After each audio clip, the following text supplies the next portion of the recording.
Libro de Lucas, capítulo 13, versículos 18 hasta el versículo 21. Entonces decía: ¿a qué es semejante el reino de Dios y con qué lo compararé? Es semejante a un grano de mostaza que un hombre tomó y echó en un huerto, y creció y se hizo árbol, y las aves del cielo anidaron en sus ramas. Y volvió a decir: ¿a qué compararé el reino de Dios? Es semejante a la levadura que una mujer tomó y escondió en 3 medidas de harina hasta que todo quedó fermentado. Oremos. Padre nuestro, a ti elevamos ahora nuestra oración y queremos en esta hora que tú nos bendigas. Acabamos de leer tu palabra, necesitamos, Señor, la comprensión de ella, de nuestro entendimiento para ser renovado y que, Señor, vamos a ser transformados al final por la convicción que tu Espíritu Santo pueda dar. Es obra de tu Espíritu Santo hacer esto y no el trabajo, Señor, o las palabras del predicador. Señor, te plazca a ti por tu Espíritu Santo bendecirnos para comprender, Señor, estos versículos leídos. Habla, Señor, a tu pueblo, ayuda al expositor y nos des, Señor, a todos la gracia para poder, Señor, vivir lo que hoy nos vas a hablar. Gracias te damos, glorifícate, Señor, en medio nuestro en este día. La alabanza y la gloria y el honor sea para ti por siempre. En Jesucristo oramos y te pedimos esto. Amén. Tomemos asiento. Continuando en el Evangelio de Lucas, en el capítulo 13. Ahora estamos en el versículo 18 y quiero hablar, hermanos, sobre el progreso del Evangelio. Así es el título de esta enseñanza, el progreso del Evangelio. Aquí hay 2 parábolas leídos en nuestro texto y están para animar a todos los que sirven. A todos los que sirven, probablemente muchos de aquellos que estamos esparciendo la semilla, como acabamos de cantar: sembraré la semilla del Señor, pero dejaré el resultado al Señor. Tal vez cuando estemos allá en el cielo veremos los resultados, pero el Evangelio va a seguir extendiéndose y en estas parábolas es presentado como un grano de mostaza tan pequeño en sus inicios, pero que al final llega a crecer, llega a extenderse ese árbol a tal punto, dice, que las aves del cielo anidaron en sus ramas. Jesucristo aquí va a presentar 2 parábolas, pero también es un estímulo, hermanos, para que ustedes no se desanimen. No, cuando compartan el Evangelio y no los escuchen o simplemente se oponen a su tarea de ustedes. Cantamos el himno, quiero trabajar, quiero yo orar en la viña del Señor, trabajar y orar en la viña del Señor. Necesitamos entonces que el Señor en esta noche nos anime. Y muchos de los hombres contemporáneos en el pasado han sufrido, ¿no?, oposición, pero también muchos han caído en desánimo, tal vez porque no vemos frutos, y creo que quien habla también ve eso, ¿no?, tal vez en su vida un poco de cerca, como que estamos sembrando y no vemos mucho crecimiento o no vemos almas nuevas a los pies de Cristo. Así que la simple verdad aquí es que al final el Evangelio tiene que extenderse, tiene que ir a las naciones, pero los que estén al lado de Jesucristo van al final a obtener la victoria, van a obtener el triunfo. Estos versículos están puestos ahí, dice la semilla de mostaza. ¿Qué va a pasar al final? Que se va a convertir en un árbol grande.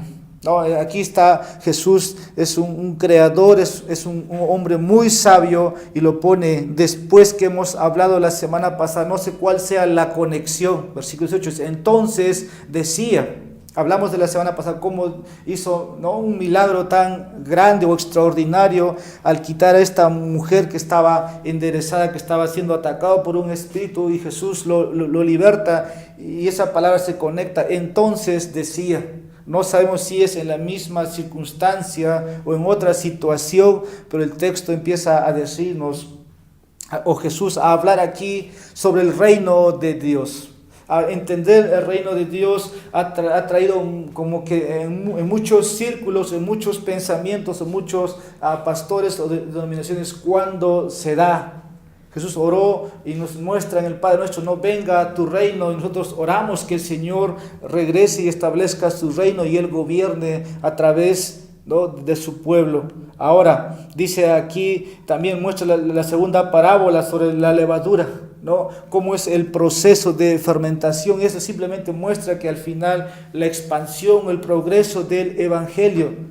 Quiero leer y quiero que podamos ir al libro de Apocalipsis, capítulo 11, versículo 15. Podemos buscar en nuestras Biblias Apocalipsis, capítulo 11, versículo 15. Dice el texto: el séptimo ángel tocó la trompeta y se levantaron grandes voces en el cielo que decían: el reino del mundo ha venido a ser el reino de nuestro Señor y de Cristo, y Él reinará por los siglos de los siglos. Vuelvo a repetir la última parte. El reino del mundo ha venido a ser el reino de nuestro Señor y de su Cristo, y Él reinará por los siglos de los siglos. Cada uno de nosotros está en un momento de su vida. Estás en el reino de las tinieblas donde Satanás te tiene esclavizado, o estás en este reino que el Padre lo ha establecido a través de su Hijo, y donde Jesucristo es, ¿no?, el Rey, donde Él muestra su señorío. Pero aquellos que están en este reino van al final obtener, como dije, la victoria o el triunfo. Pareciera que en este mundo las cosas no están bien, como que todo se está empeorando, nada está mejorando. Si hablamos de una nación cristiana entera, tal vez en el mundo no encontremos. Nosotros mismos estamos sumergidos en Perú, en un país muy idolátrico. Tacna lo es como ciudad. Aquí no, el 100% son cristianos. Incluso en el último censo que hubo, dicen, no, las estadísticas, que simplemente hay pocos cristianos, pero lo que ha crecido más en el censo es esto, de que hay muchos que se han declarado sin denominación, han declarado su ateísmo teórico, práctico, y eso trae mucha preocupación. Pero el reino de Dios sigue avanzando, el reino de Dios sigue progresando, y con eso quiero decir, ¿no?, que nosotros no nos debemos preocupar, no debe desanimarnos que somos la minoría o que somos poco. Y si miramos un poco las estadísticas a nivel del mundo, no somos muchos, no somos muchos, ni el 5%, si no estoy bien claro, ¿no?, del pueblo cristiano en el mundo entero.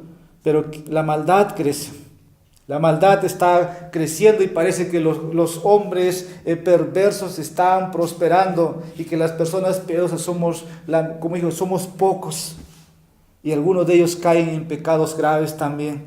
Ahora, si nos miramos a nosotros mismos, hasta aquí, ¿no?, estamos en el Señor, estamos perseverando y creemos que hemos logrado pocas cosas, mientras otros obtienen, ¿no?, grandes cosas. Pero algo que está haciendo el Señor es esto: está estableciendo su reino. El Señor está salvando su pueblo, y la mayoría de nosotros, hermanos, tal vez nos enfrentamos en esto, y quiero animar, y para mí es un estímulo también predicar esta porción. No estás solo, hermanos. Los cristianos en el mundo que están llevando el Evangelio no están solos. El Señor está con ellos, pero muchos de ellos también pueden sentirse desanimados porque no hay resultados inmediatos.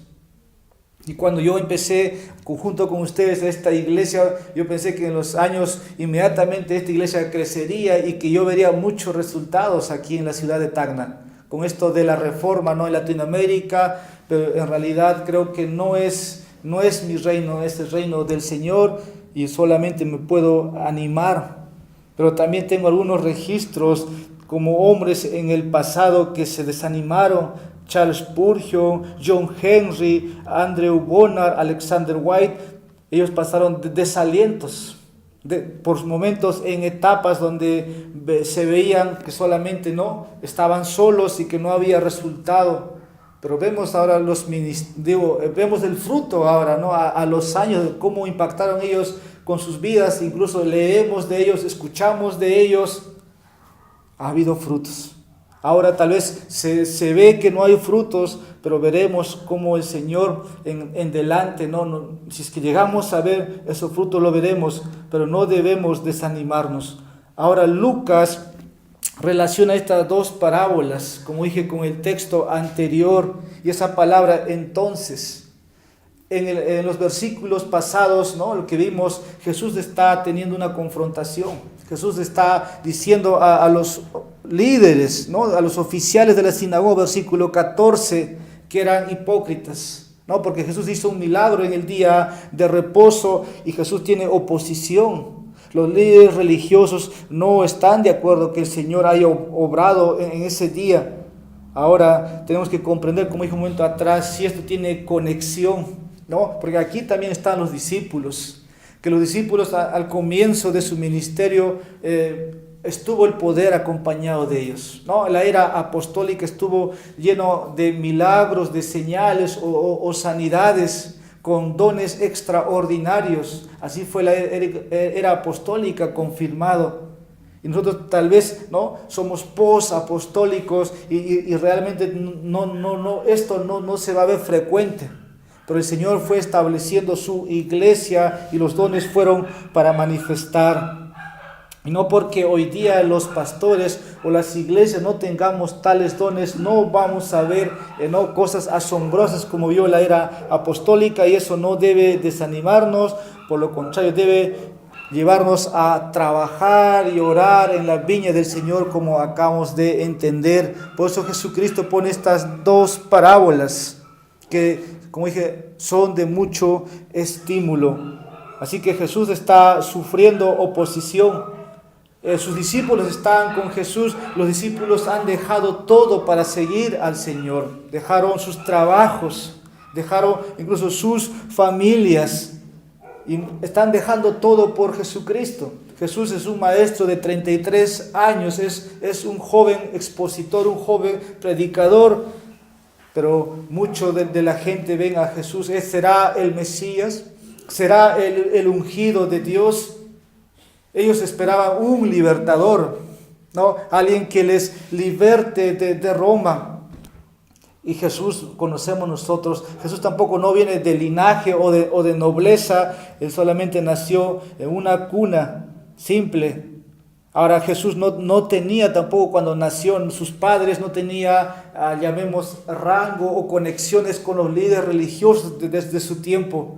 Ese es a ese Jesús quien los discípulos están siguiendo, y ese es a ese Jesús que nosotros seguimos, pero es ya un Jesús que ya obtuvo la victoria en la cruz, que nos dijo ahora vayan al mundo y compartan el evangelio. Jesús no tiene educación, nunca estuvo en escuelas. Jesús no tiene, llamémosle, un currículo, un pedigrí en sí, que el mundo llamaría, que en el primer siglo lo aplaudirían. Pero él dijo, ¿a qué es semejante el reino de Dios? Cuando hablamos de un reino es que hay un rey, y este es el reino de Dios y de su Cristo. Estamos siguiendo a este Señor que tiene su Rey, es nuestro Señor Jesucristo. Ahora, la manifestación de Jesús en el Evangelio de Lucas ya ha sido de enseñanza tras enseñanza, de milagro tras milagro, y está salvando a los suyos. Está llamando a los suyos, pero ha empezado el reino de Dios, como dice el texto, como un grano de mostaza en sus inicios. Si solamente piensas un momento con cuánto empezó la iglesia, vemos solamente 12 hombres. Y si cuentas 2000 años después, no son 12, sino que se ha multiplicado y somos muchos. Pero empezó con un grano de mostaza, y así fue inaugurado el reino de Dios, y como el reino de Satanás fue derrocado. Ahora, en el tiempo del primer siglo, como dije, Roma es lo central. ¿no? El judío espera un libertador, esperan que el trono de David se establezca por medio de ese rey desde Jerusalén, y en Jesús todos los judíos no ven una expectativa. No ven una expectativa de que Él puede ser ese rey, y la multitud no está alineado con Jesucristo. No está alineado. El hijo de José y de María no es visto como aquel enviado del Señor. Ahora, por lo contrario, hay oposición a Jesús. Mucha hostilidad. Nadie quiere estar de su lado, pero conocemos, hermanos, por la historia, aquel que esté al lado de Jesús al final va a triunfar. A Jesús así está ahora en el capítulo 13, versículo 17. Y al decir Él esto, todos sus adversarios, fíjese, Jesús tiene adversarios, el Espíritu Santo lo pone, se avergonzaban, pero toda la multitud se regocijaba por todas las cosas gloriosas hechas por Él. Al final, el que esté alineado al lado de Jesús, como dice el texto, se va a regocijar. Va a haber victoria, va a haber celebración. Los discípulos estaban al lado de Jesús al comienzo, ¿no? Cuando Cristo aperturó, llamemos la iglesia, el reino de Dios. Nosotros nos hemos unido a ese reino, a ese batallón por gracia, hermanos. Ahora vemos cómo el Evangelio sigue extendiéndose y nosotros somos parte de eso. Ahora, en este reino los invitados son hombres comunes, hombres simples, hombres sin educación, sin sofisticación religiosa, como dije, no tienen un fariseísmo grande, aunque muchos fariseos se convirtieron, pero Jesús está llamando, y estas dos parábolas nos muestran, hermanos, que a pesar de esos comienzos tan pequeños, hoy día hay muchos partidos políticos que puede pasar 5 años o 10 años desaparecer, algunos durar 30, 40 años, perduran por ahí, desaparecen, pero el reino de Dios tiene 2000 años y sigue en extensión. Como dice el texto, una semilla de mostaza, o como también el versículo 20 o 21 nos dice, como la levadura que una mujer tomó y escondió en 3 medidas de harina hasta que todo quedó fermentado, hasta que a un momento dice el texto en Habacuc, que la tierra será lleno del conocimiento de Dios. La tierra va a escuchar, cada hombre, cada mujer tiene que oír el Evangelio. Cuando sean llamados judíos y gentiles, creemos entonces vendrá el fin. Es tiempo de los gentiles, es tiempo de lo que los gentiles aniden en esas ramas. Pero ha empezado el reino de Dios. Ahora los discípulos pueden estar ahí con ellos. Por eso es que tú tienes el relato cuando Jesús es crucificado y todos piensan, no, los discípulos hemos perdido el tiempo. Yo creo que se desanimaron. ¿Dónde está la promesa de que el Señor iba a resucitar? Y no creyeron muchos, incluso de la resurrección tal Tomás. No voy a creer hasta que yo toque las llagas, ¿no?, del Maestro. Tal es la incredulidad, tal es el desánimo. Muchos volvieron a la pesca, a sus trabajos, a sus oficios antiguos. Pero vemos nosotros ahora ya desde otra perspectiva, ¿no? Tenemos una Biblia, tenemos la historia, tenemos el ascenso de nuestro Señor sentado a la diestra de la majestad, y estas parábolas, hermanos, simplemente confirman que el Evangelio de Dios está en progreso, ¿no? Que pase lo que pase, como entendemos, va a prevalecer, pero hay un conflicto actual, ¿no? Satanás, el opositor, también hace su tarea, pero el propósito de Dios a través de Cristo al final va a triunfar. Y este es mi pensamiento, mi mensaje. Así que, hermano, amigo, tienes que estar del lado de Jesús, porque al final triunfará sobre todo. Su reino va a triunfar. Y aquí algunas lecciones que tenemos que aprender en esta noche, en estas parábolas, que señalan que al final el reino de Dios triunfará. Por eso leíamos Apocalipsis, ¿no? Todo ha sido entregado al Señor. Quiero que veamos estos versículos 18 al 19. Este es el primer punto.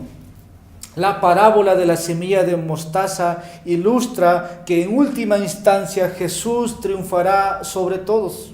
Repito, la parábola de la semilla de mostaza ilustra que en última instancia Jesús triunfará sobre todos. Esto es simple de comprender. Usted me puede decir, sí, hermano, sí, pastor, sí creo que eso va a pasar. Entonces estoy confirmando el mensaje o tu pensamiento. El reino de Dios aquí es presentado como un hombre que siembra una semilla de mostaza en su huerto o jardín, versículos 18 y 19. Dice, es semejante a un grano de mostaza que un hombre tomó. Hablamos de una oportunidad de la parábola del sembrador en Lucas 8, ¿se acuerdan? Un hombre sembró, ¿no?, la semilla, y aquí vemos igual, es semejante a un grano de mostaza que un hombre tomó en su huerto. No dice, y echó en su huerto, y creció y se hizo árbol. No sé si nosotros estamos tan familiarizados con lo que es una semilla de mostaza, ¿no?, en nuestros contextos aquí en Perú, con lo que es en los campos, pero el judío sabía mucho de esto. Y creo que Jesús lo dice a ellos más claramente, pero aquí el reino de Dios es como un hombre que siembra una semilla de mostaza y va a crecer, va a ser grande, como dice al final, se hizo árbol. Y las aves del cielo anidaron en sus ramas. Y aquí el punto es que una pequeña semilla, increíble, hermanos, aunque unos ha habido contradicciones, ¿no?, como que esta es la semilla más pequeña que hay, pero por ahí aparecen hoy ya con la ciencia, hay semillas más pequeñas y muchos dicen Jesús mintió. Hay otras semillas más pequeñas, pero creo que Jesús está hablando, no está diciendo que esa es la semilla más pequeña. Aquí el entendimiento tiene que ver con la semilla y el poder de esa semilla. Y ese aquí va a producir un gran arbusto tan grande que al final muchos van a encontrar refugio en ese árbol grande.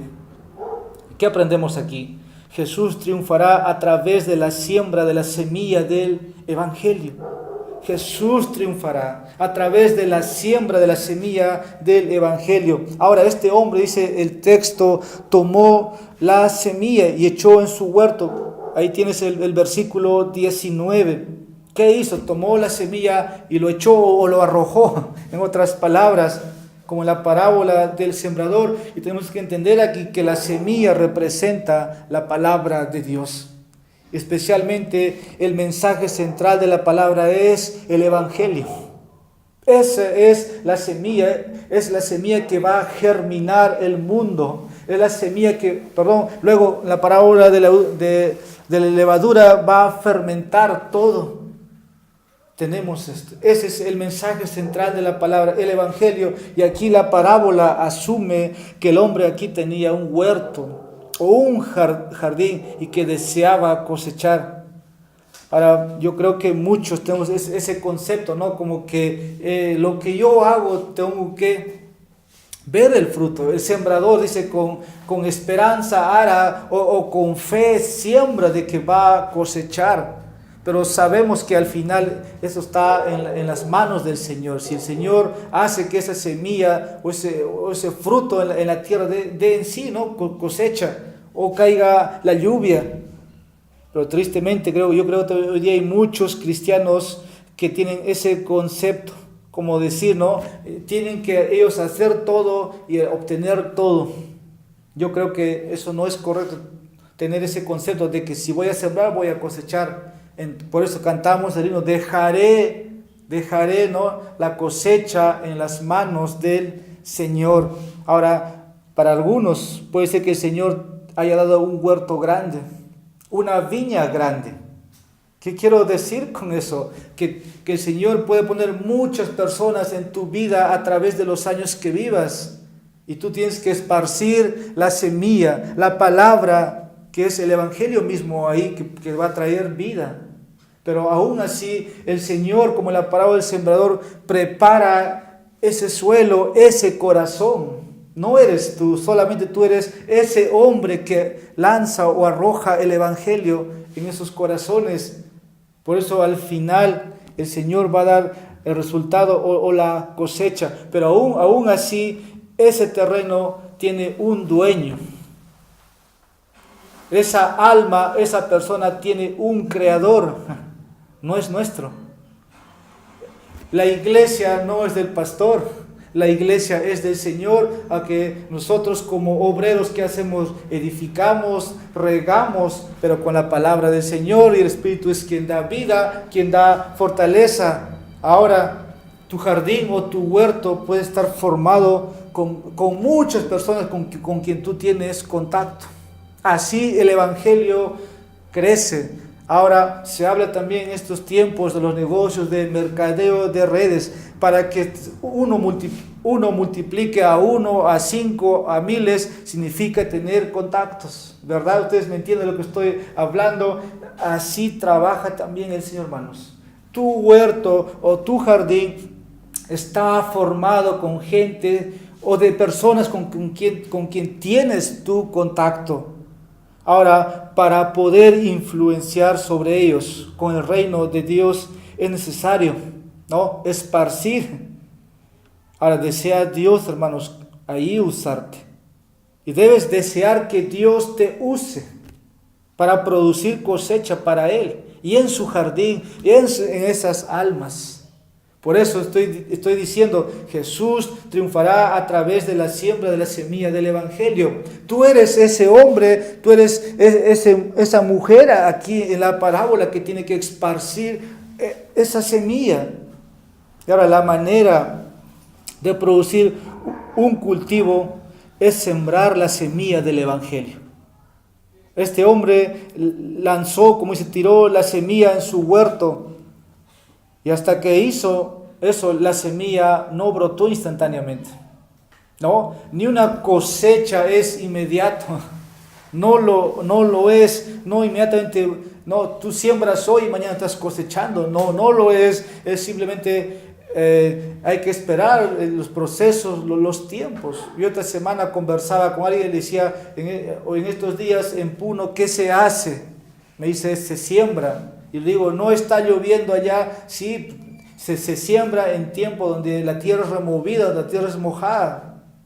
En los bancos también se trata de hacer casi lo mismo. Nosotros creemos que si tú prestas un crédito a un agricultor, ese agricultor no te va a poder pagar al siguiente mes, sino él te dice, yo puedo pagarte en 6 meses a 1 año, porque así la tierra, ¿no?, trabaja para dar su fruto. Y nosotros igual, hermanos, si tenemos contacto, lanzamos la semilla del Evangelio, no vamos a ver cosecha inmediata, no va a brotar, pero podemos trabajar y orar en la viña del Señor como cantamos ese himno. Puedes ir a tu jardín, a tu huerto y tal vez seguir más bien ahí trabajando, ¿no? Mucho de lo que se siembra necesita aún después cuidarlo, limpiarlo. Es algo que es para tiempo, hermanos. Así que no te desanimes. No vamos a ver frutos inmediatos.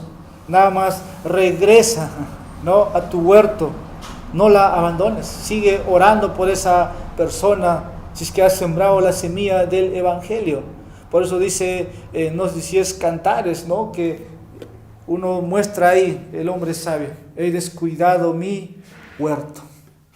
Tal vez es fácil para ver a los pastores el abandono de su iglesia, pero vemos a lo que puede ser también la semilla del Evangelio. No abandones con quienes tienes contacto. Tal vez ya no lo vas a predicar una y otra vez, ya lo hiciste, pero sigue visitándolo, sigue orando, sigue invitándole para que venga a escuchar, ¿no?, una vez más, si sea confirmada su fe, si es que dice que ha aceptado al Señor. Ahora, esto nos muestra esta parábola. Necesitas aquí preguntarnos, o necesitamos preguntarnos, ¿estoy lanzando, expandiendo esta semilla del Evangelio? ¿Estás plantando? ¿Estás plantando? Porque si no plantas no vas a cosechar. No va a haber cosecha. Aunque el reino de Dios empezó como un grano de mostaza, el Señor tiene muchos obreros. Por eso entendemos, el Señor no necesita de nosotros para establecer su reino. Pero qué bueno, hermanos, es participar de la siembra y de la cosecha del Señor. Hay un pasaje en los Salmos, dice, aquellos que sembraron con lágrimas. ¿Qué dice? Cosechará con alegría, con gozo. Tal vez no en esta vida.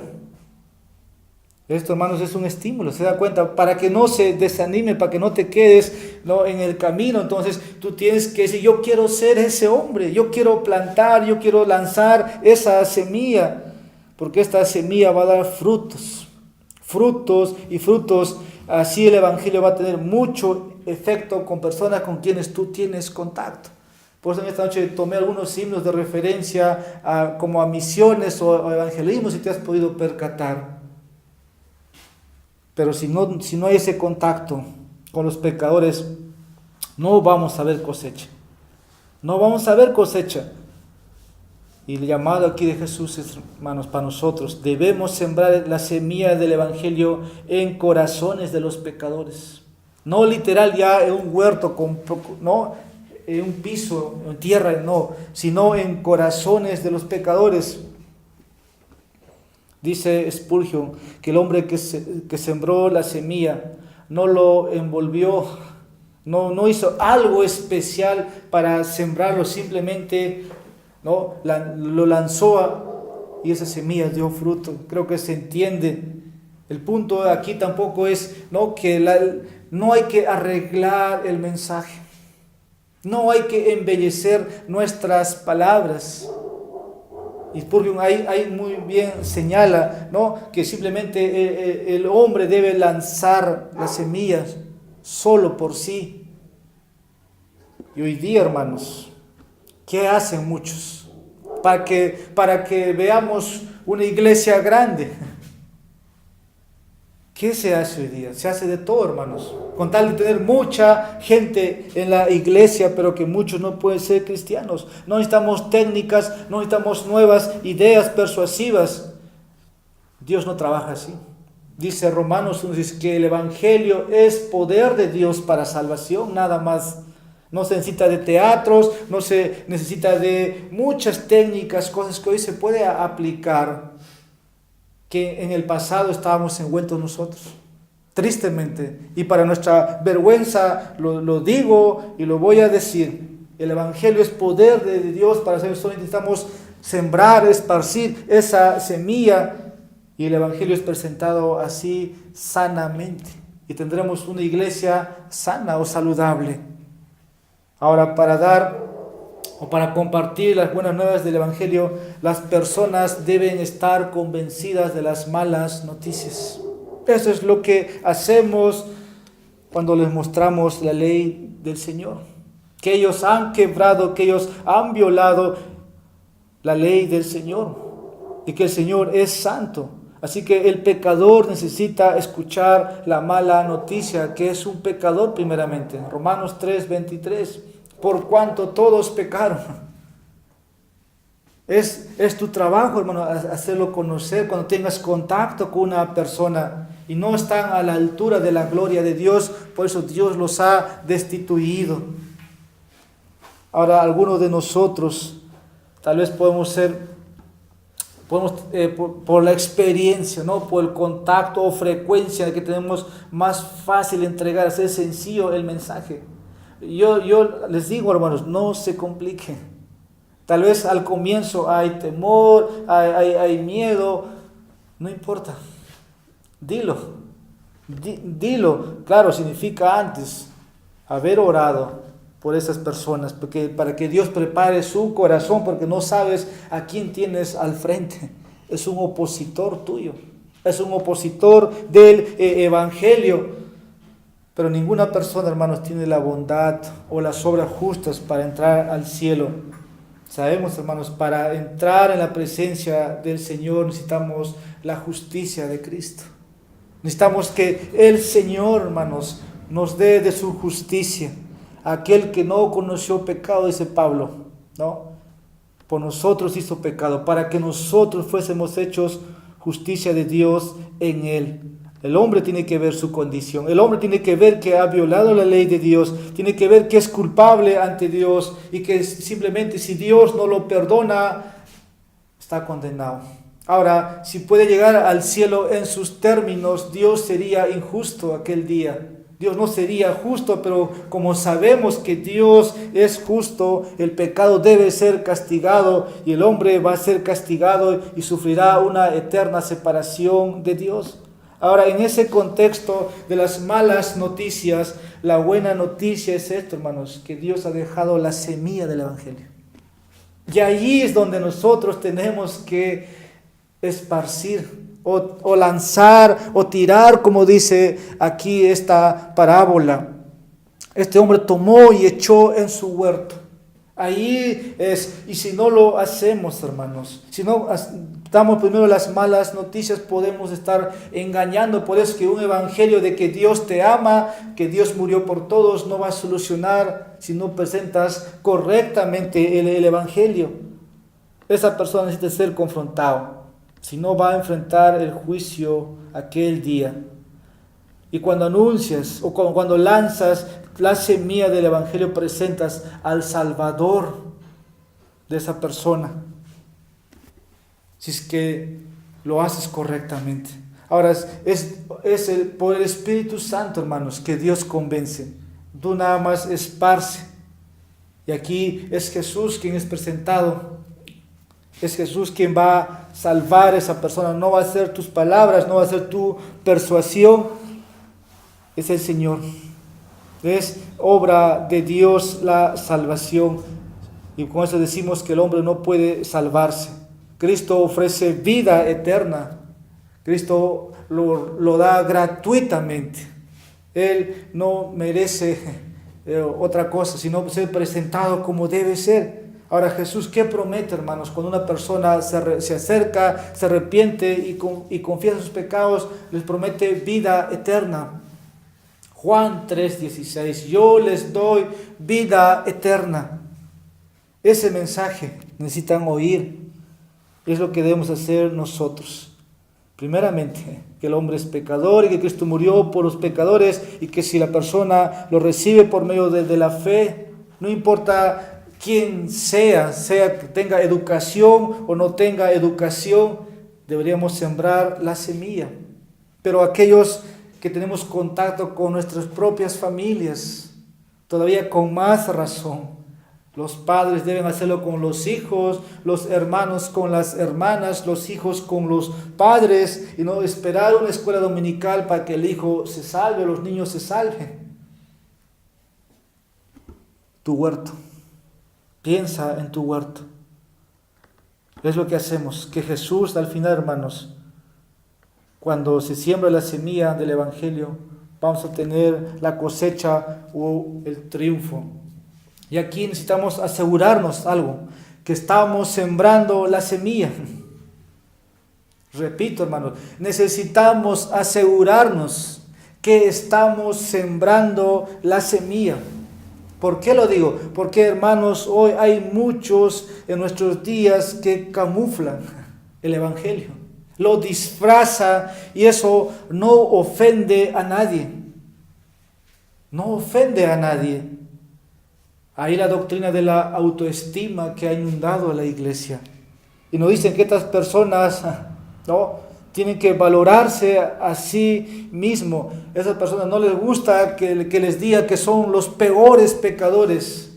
Dios pone a esas personas como gusanos. No, la autoestima. ¿Dónde está la autoestima? Muchos camuflan el Evangelio. Así que tenemos que tener en cuenta esto. Ahora, muchos camuflan también en sus himnos, en sus cantos, todo centrado en el hombre. Nada más.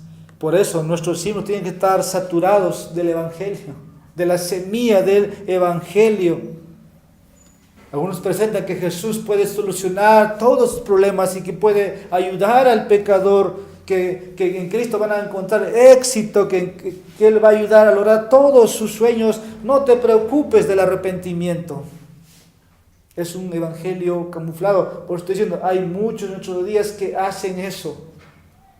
como que Jesús fuera un experimento o una prueba, pero eso no es el Evangelio.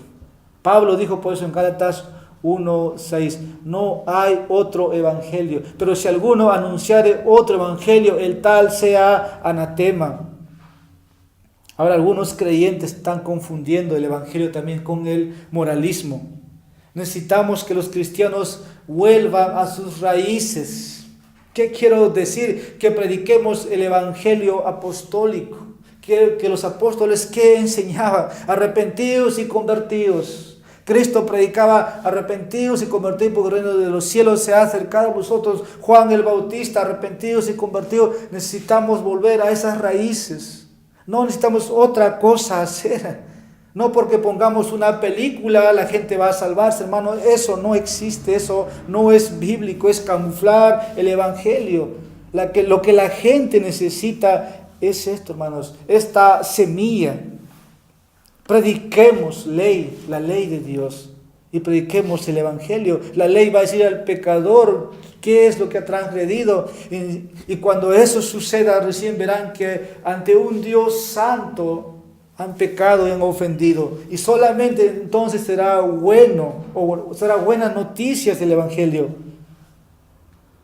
El evangelio es lo que salvará a estas personas. Y solamente tendremos así una reforma moral. Solamente así. Por eso, si el pueblo de Dios se humilla, hace las cosas correctamente, podremos tal vez ver grandes cosas en nuestro país. Ahora, la reforma moral sin el evangelio es como tratar de poner un smoking en un cerdo. Es imposible, hermanos. Puedes hermosear a un cerdo, pero siempre va a ser cerdo. No va a durar mucho tiempo.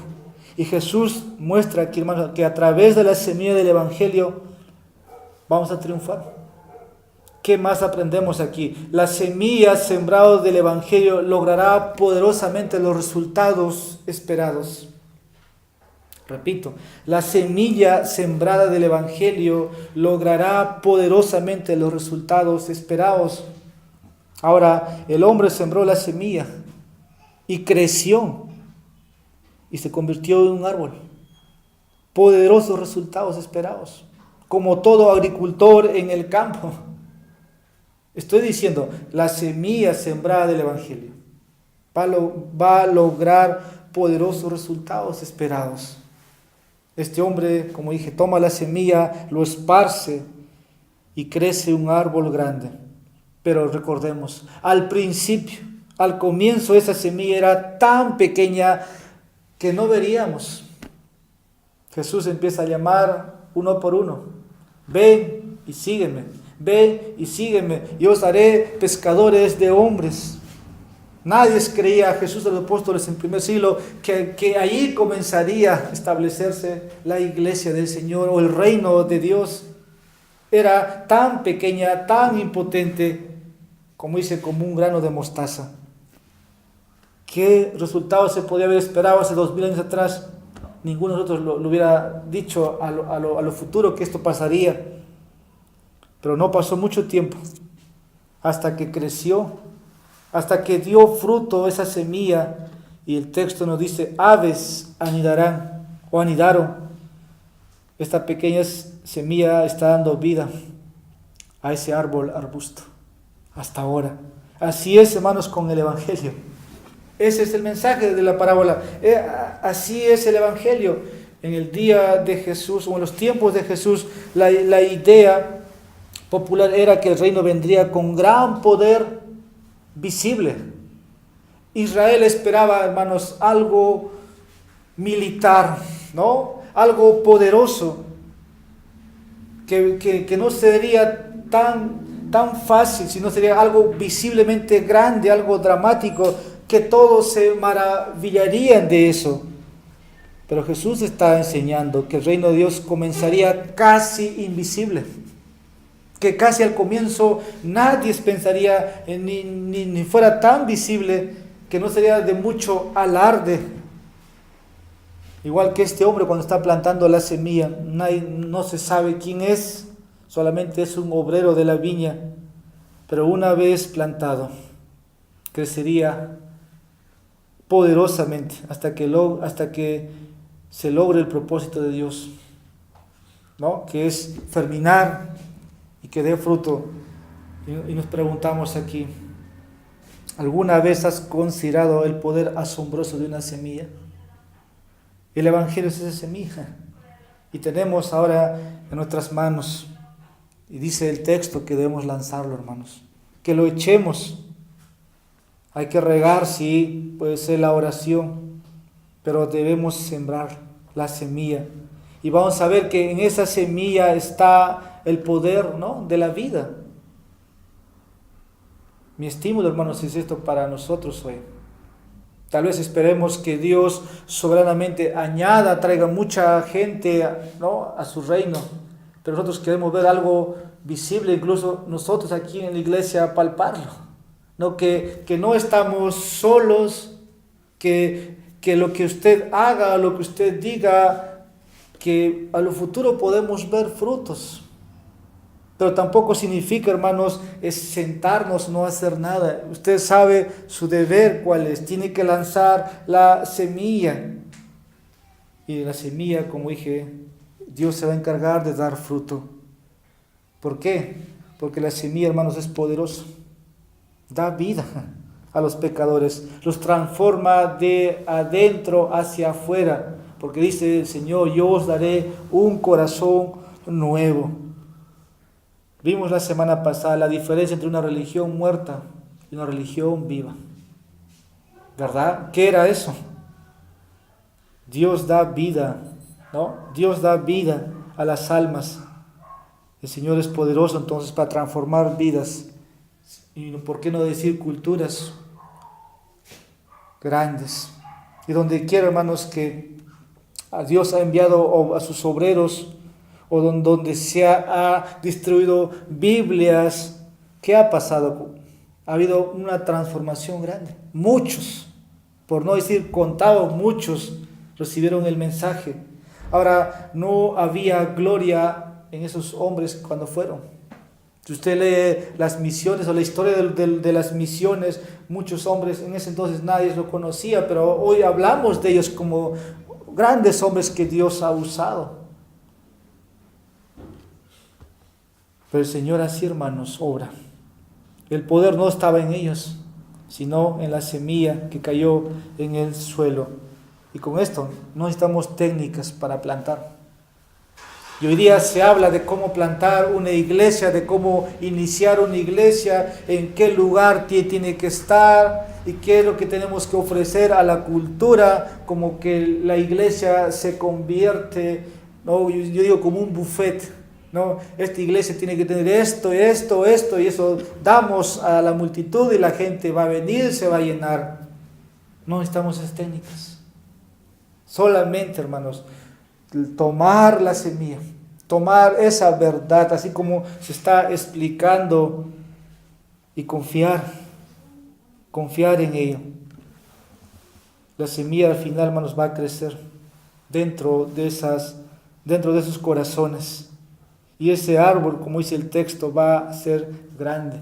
Es un misterio todo el proceso de esa vida. Yo no sé cómo puede un fruto, una semilla tener vida por sí mismo.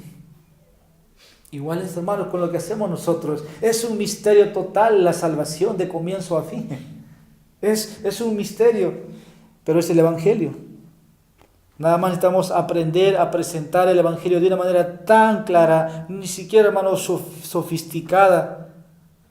El poder está en esa semilla que va a dar vida. Y cuando Dios actúa a través del Evangelio, todos nos vamos a maravillar por ese poder transformador. Y aquí uno más a nuestro lado. Aquel que perseguía a la iglesia, aquel que se mofaba de lo que hacíamos o lo que cantamos, ahora uno más rendido a los pies de Cristo. Nos vamos a maravillar, y los que siembran, hermanos, participan de la cosecha. No hay gloria para los hombres, solamente Dios recibe toda la gloria. Ahora, con todo lo que tenemos, la ciencia, como dije, presente. Algunos dicen, tratan de analizar, ¿no?, la estructura o el ADN de una semilla, de cómo se puede construir una semilla tan simple y que dé vida. No hay respuesta. Dice la ciencia, no hay respuesta. Por más que dice uno, tú puedes generar, digamos, ¿no?, a uno de estos científicos, dale de tus recursos, ¿no? Proponle, dale lo que necesita, dale un año, dale el tiempo, dale dinero, a ver si ellos pueden construir una semilla por sí mismos que dé vida. No lo van a lograr, porque es un misterio, vuelvo a decir. Solo Dios puede hacer eso. Y repito, el poder de la semilla es la vida. Y con esto para nosotros es aplicable, hermanos. Nadie puede presentar un mensaje o una filosofía, ¿no?, contraria al Evangelio. La salvación no es idea humana, hermanos. Cuando Pablo habla en sus cartas, ¿no?, la salvación no es de los hombres. No fue el hombre dando consejo a Dios, ni el hombre buscando, hermanos, una forma de alcanzar salvación. Es imposible. Por eso creemos que Dios es el Evangelio. Dice Spurgeon, ninguna nación se ha transformado nunca de la barbarie a la cultura a través de los escritos de Platón o Sócrates, pero la semilla del Evangelio es poderosa para convertir al peor de los pecadores, al jefe de los pecadores, en el más piadoso de los santos. Lo que hace el Evangelio. Dice Pablo en 1 Corintios 1, versículo 21. Vamos a dar lectura. Ya estamos para finalizar. 1 Corintios capítulo 1, versículo 21. Porque ya que en la sabiduría de Dios el mundo no conoció a Dios por medio de su propia sabiduría, agradó a Dios mediante la necedad de la predicación salvar a los que creen. Por la locura de la predicación. Agradó a Dios, hermanos. No fue idea humana. La salvación no es idea de Pablo, sino agradó a Dios. ¿Qué necesita, hermanos, para que veamos fruto, para que veamos cosecha? Según el texto, la predicación. La predicación, la exposición, el compartir el Evangelio. Y con esto, hermanos, vamos a ver resultados de esta semilla plantada que puede producir miles y miles de frutos, una sola semilla. Y así, hermanos, como dice el texto al final, volviendo a Lucas, que las aves encontraron refugio.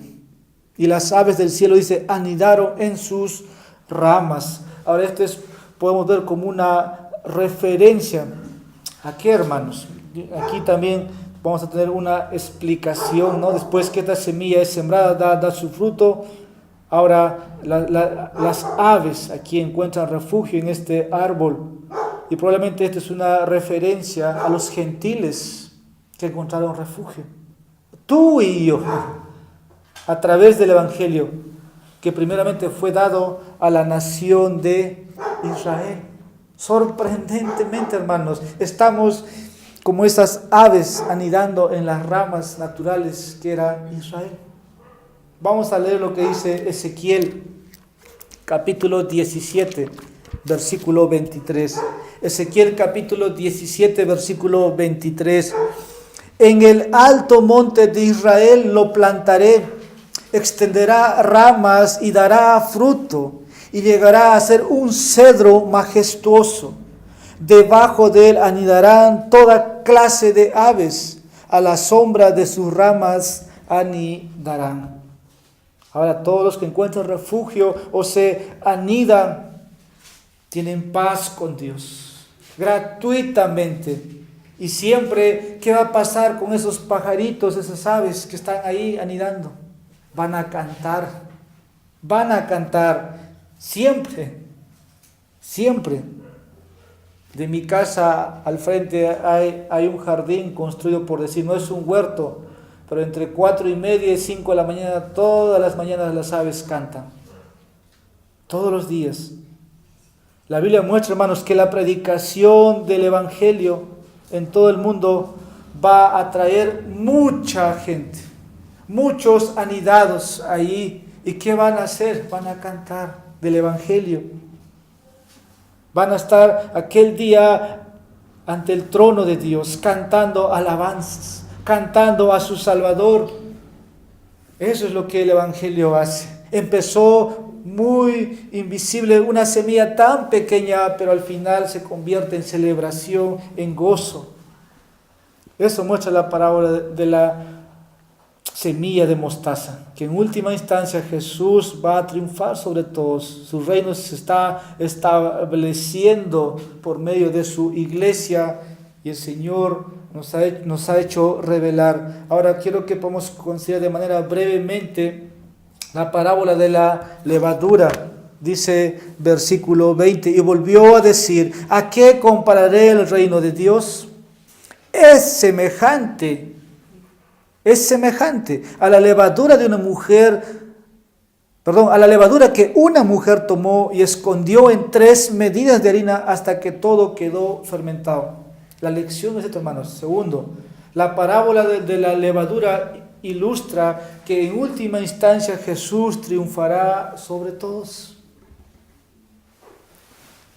Las lecciones están aquí, no requieren mucho comentario, porque la repetición nos hace ver lo mismo que la parábola de la semilla de mostaza.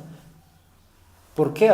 Y quiero que veamos aquí algunas lecciones. El tamaño de la tarea proporcional a la pequeñez de la fuerza no es un obstáculo, hermanos, para el triunfo final de Jesús. La tarea parece inmensa, grande, pero no es un obstáculo para Jesús. Ahora, aquí pone, hermanos, las 3 medidas de harina que esta mujer, ¿no?, tomó, dice ahí, escondió 3 medidas de harina hasta que todo quedó fermentado.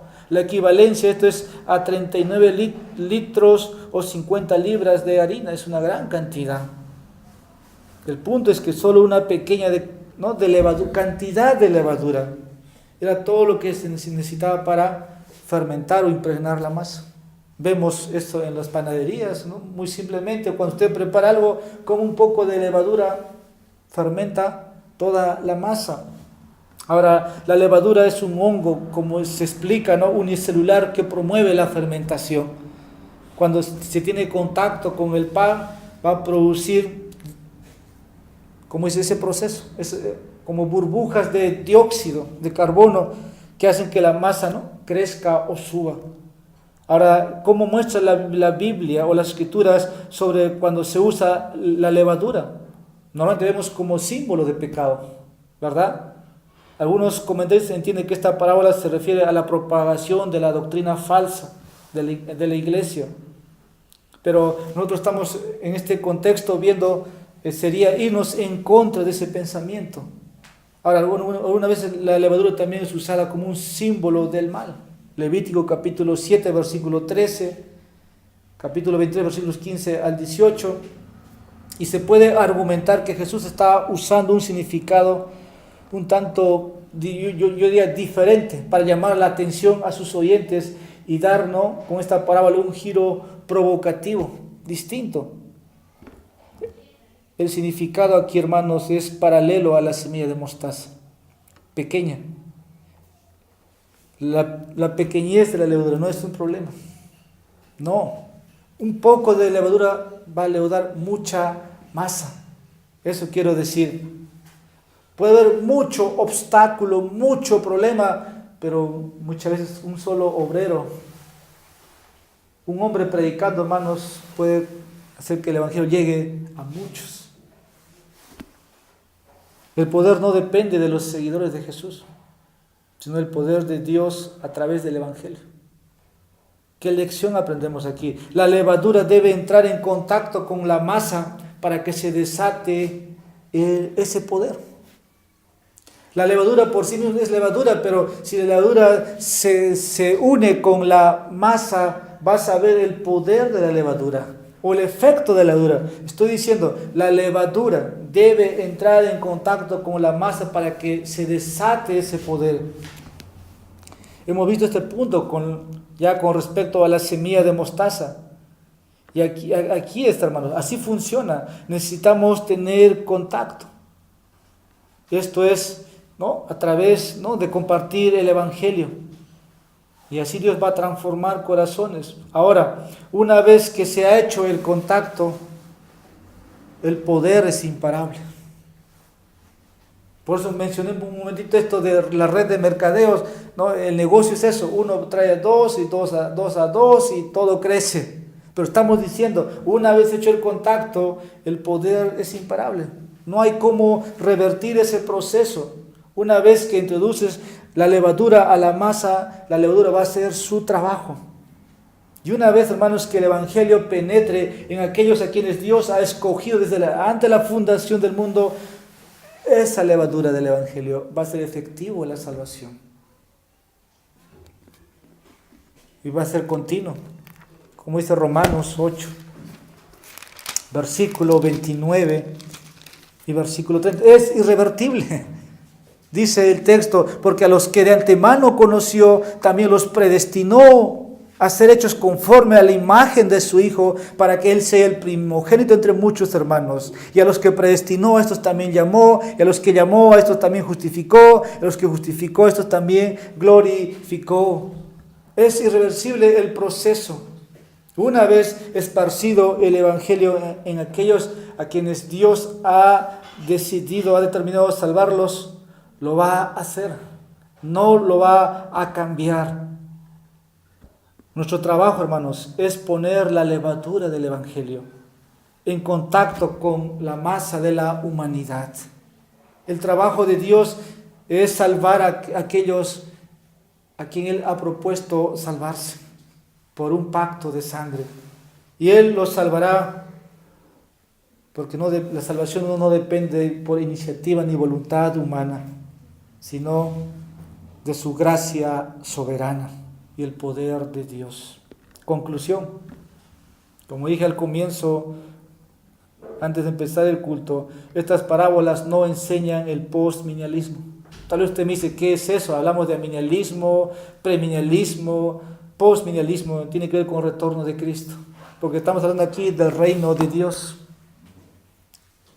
Esta parábola no tiene que ver, o no podemos sacar una conclusión que enseña el postmilenialismo, que el Evangelio se extenderá hasta que todo el mundo se convierta y que Jesús va a regresar. ¿Por qué, hermanos? Hay muchos textos que refutan ese punto de vista. Por ejemplo, 2 Tesalonicenses capítulo 2, versículos 1 al 8. Es un pasaje, ¿no?, como ejemplo nomás, pero sí se enseña que el Evangelio se extenderá a todos los pueblos y que se cumplirá ese propósito soberano de Dios a través de Cristo.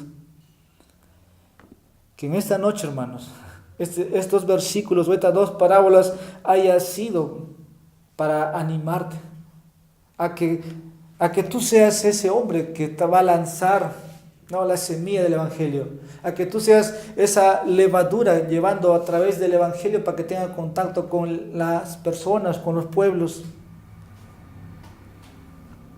Cristo va a edificar su iglesia y las puertas del Hades no prevalecerán contra ella.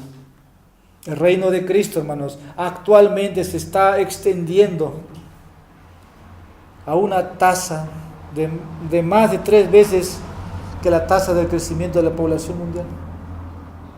Hoy día nosotros no hemos sido testigos, ¿no?, de una salvación visible aquí de alguien, pero en muchos lugares hoy día hay muchos hombres y mujeres a los pies de Cristo. Pero para aquellos que no están al lado de Jesús o no están en su reino, estas dos parábolas deben ser para alarmarlos, para provocarlos, como Cristo lo está haciendo con esta multitud. No hay otra manera, necesitan ese contacto con el Evangelio. Y ellos serán responsables si es que lo rechazan. Ahora, si estás al lado de Jesús, estas parábolas, hermanos, son para alentarte, como vuelvo a decirte, a sembrar la semilla del Evangelio, porque Dios puede usar poderosamente, puede usarte a ti para la conversión de muchos pecadores, y así Dios va a cumplir su propósito, va a ser glorificado en toda la tierra. Pero termino preguntando, ¿quieres estar al lado de Jesús? pero que sí para siempre, porque al final vas a cosechar, vas a triunfar al lado de Jesús. Vamos a orar. Señor, te damos gracias por tu palabra. Y te agradecemos, Señor, porque un día nos viste, Señor, en nuestros pecados, en nuestras vergüenzas, en nuestra desnudez. Y, Señor, desde la eternidad proveíste para nosotros, Señor, salvación, perdón de pecados, vida eterna. Pero esto lo has hecho, Señor, a través de tu iglesia. Tú has puesto, Señor, hombres y mujeres, iglesias, familias, para que puedan orar por nosotros, para que podamos comprender el evangelio que ellos estaban anunciando. Y todos eran simplemente hombres y mujeres esparciendo la semilla del evangelio. Qué dicha, Señor, la nuestra.